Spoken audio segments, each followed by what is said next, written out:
Доброе утро, уважаемые телезрители. Я Дмитрий Пивоваров. Это рубрика «Новое утро». Давно мы с вами не виделись. И сегодня мы встречаем очаровательную гостью нашей рубрики «Звездный гость».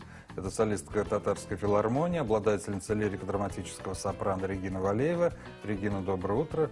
Доброе утро. Ты во всеоружии, уже так рано в нашей студии. Очень рад тебя видеть.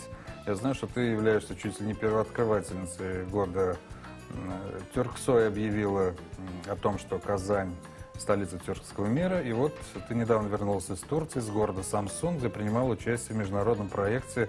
Это опера «Биржан-Сара». Вместе с представителями Узбекистана и Казахстана ты была единственной татарской представительницей, да, в этой истории о любви а-ля Ромео и Джульетта. Пришлось учить турецкий язык. Были и трудности, но все, я справилась. То, что Казань объявлена городом тюркскоязычного мира. Какое вообще ощущение это лично для тебя, как для исполнительницы? Для меня это была гордость, что Казань в 2014 году представляет международную организацию Тюрксой и будет во главе, да. И, то есть для меня это было прям что-то такое невероятное, но очень приятное, и я горда этим. Ну, я думаю, что после универсиады, после визитов известных рок-звезд в Казань уже ничем, наверное, нас не удивишь. А вот лично тебя что может удивить как оперную исполнительницу? Мне вот именно Турция дала этот глоток свежего воздуха, да, и то, что к чему мы учимся, чтобы это реализовалось на сцене, чтобы не было это просто положено в ящик, чтобы это было на деле. Ваш голос, ваши данные были востребованы на самом высшем уровне. Да, мне кажется, каждый певец заинтересован, чтобы он был реализован, а не так, что он учился и просто поменял профессию просто на 180 градусов. Много сейчас в Казани таких вот творцов, композиторов, все равно замыкается все вокруг, скажем, 2, 3, 4 имен, да? Вы знаете, у меня даже многие знакомые, они уезжают. Кто за границей, кто в Москве, кто в Питере, да, то есть, и мне кажется, самое, что вот многие иногда меня спрашивают, а почему вы в Казани, да, то есть даже вот сейчас, прилетев с Барселоны, я в аэропорту встретилась с певцами, которые сейчас работают и в Москве, и в театре, и в Петербурге в театре. Они говорят, а почему вы в Казани, то есть почему ты не хочешь? А мне кажется, вот, знаете, когда, ты должен реализовать и здесь, и себя, и как бы, да, я хочу, чтобы, то есть, занимаясь сольной карьерой, я еще и преподаю, да, мне хочется, чтобы вот именно талантливая молодежь, она оставалась здесь, и она была востребована, потому что таланты есть. Что тебе больше нравится исполнять? Татарскую лирику, мировую классику, итальянскую музыку, скажем так, русскую вокальную вот эту вот школу, которая тоже непревзойденная? Что самое интересное и наиболее для тебя манкое?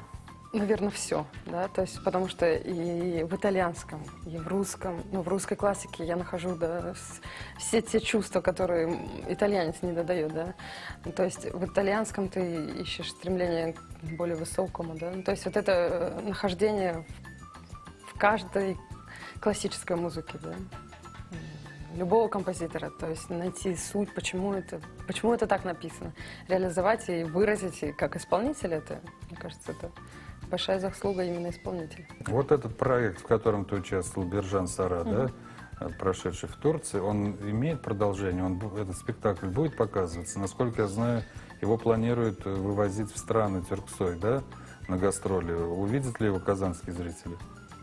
Ой, я мечтаю, и как бы Алла Берса, это все свершится. Вот у нас тема сегодняшней программы «Ох уж это телевидение».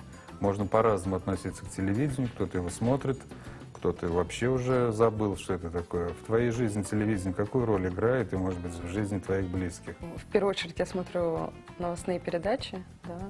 Утром, естественно, включаю «Новое утро», эфир. Родители, то есть как моя семья, она в основном смотрит такие передачи, например, которые о звездах. То есть интересная биография, если честно. Потому что ты звезда, и поэтому всем хочется уже узнать, а что там у этой звезды интересного происходит. Да. Чего, на твой взгляд, не хватает на телевидении? Искренности. Даже вот тех, мне кажется, фильмов, которые показывают почему-то по праздникам, да, Новый год или еще чего-то. Вот я даже буквально вчера пересматривала «Свадьбу в Малиновке», да, потому что нравятся мне то есть какие-то искренние чувства, что которые, то есть не боевики, не ужастики. Я думаю, что сейчас мы твой голос послушаем, и что ты нам исполнишь. Казахский вальс.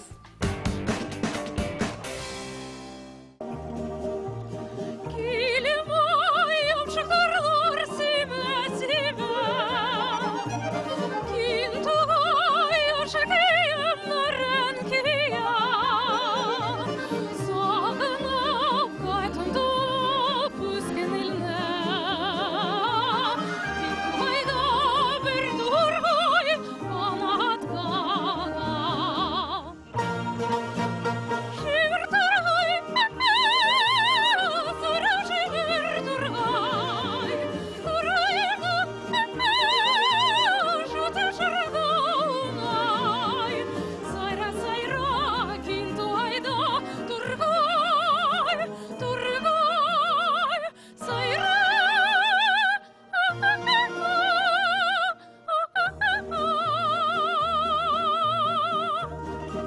Уважаемые телезрители, сегодня в гостях программы «Новое утро» рубрики «Звездный гость» побывала очаровательная Регина Валеева, солистка филармонии, обладательница лирико-драматического сопрано, комсомолка, спортсменка, красавица. Наша программа продолжается.